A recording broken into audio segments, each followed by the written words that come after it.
ইনকিলাব মঞ্চের নাম শোনেন নাই, তারা আগামী দিনের বাংলাদেশে অপ্রাসঙ্গিক হয়ে যাবেন। লক্ষ বুলেট দিয়েও এই আজাদির লড়াই বন্ধ করা যাবে না।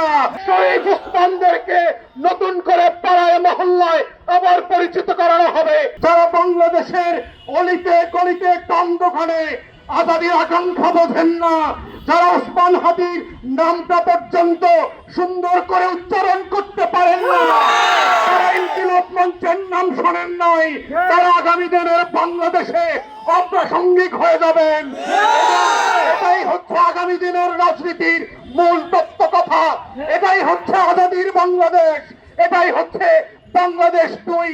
এবং সেই বাংলাদেশ 2 লড়াইতে একটা দুইটা বুলেট না, লক্ষ বুলেট দিয়েও এই আজাদির লড়াই বন্ধ করা যাবে না।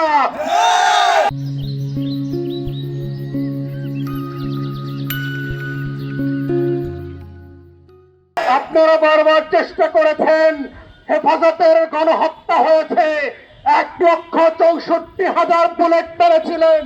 আওয়ামী লীগ ক্ষমতায় থাকতে পারে নাই। বিরোধী দলের 15,000 নেতা কর্মীকে গুম খুন করেছেন, আওয়ামী লীগ ক্ষমতায় থাকতে পারে নাই। পিলখানায় গণহত্যা করেছেন, আমার 57 জন সেনা কর্মকর্তাকে শহীদ করেছেন। দিল্লির আধিপত্য টিকে থাকে নাই, নির্বাচন ব্যবস্থা ধ্বংস করে দিয়েছেন। 16 বছর ধরে গরম গণমাধ্যম দিয়ে বাংলাদেশের আজাদির বিপক্ষে প্রত্যেক দিন তথ্য সন্ত্রাস করেছেন। আওয়ামী লীগ ক্ষমতায় থাকতে পারে নাই। পরিষ্কার বক্তব্য, বাংলাদেশের মাটির রং বোঝেন নাই, আজাদির রং চেনেন নাই। ওটা আওয়ামী লীগের পতাকার রং না, ওটা লাল সবুজের রং।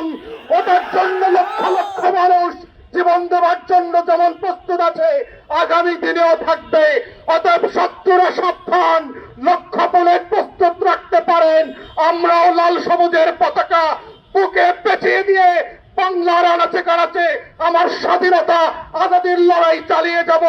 শহীদ উসমানদেরকে নতুন করে পাড়ায় মহল্লায় আবার পরিচিত করানো হবে এবং সেভাবেই প্রজন্ম থেকে প্রজন্ম ইনকিলাব জিন্দাবাদ হয়ে থাকবে।